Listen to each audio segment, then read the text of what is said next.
Hãy không là ai đã không nghĩ lời không phải sự yên như một thời nhưng mà đi đâu qua đâu mà xem qua đó là một số mà sự khen hãy không là ai đã không nghĩ lời không phải sự yên như một thời nhưng mà đi đâu qua đâu mà xem qua đó là một số mà sự khen Hãy subscribe cho kênh Ghiền Mì Gõ để không bỏ lỡ những video hấp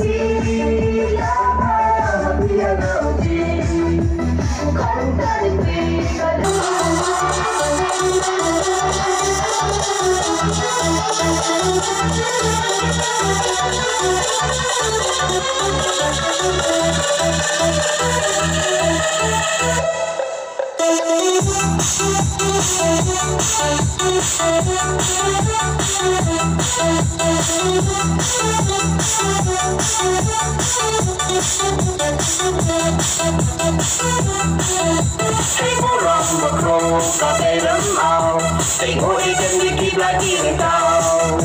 What time that's no got how they snake the good up and you can down Yo biang to hai đôi mà đi lòng Yo một đi một tuần đi ở đâu Khăn ta đi về cả lưng ta đau kia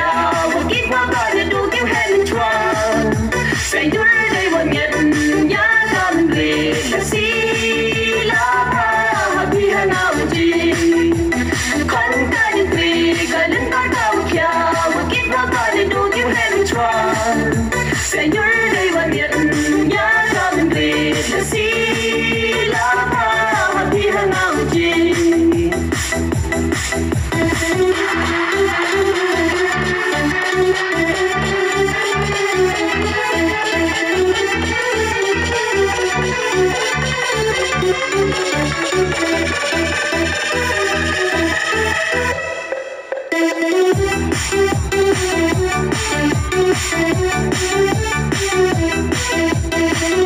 Thank you.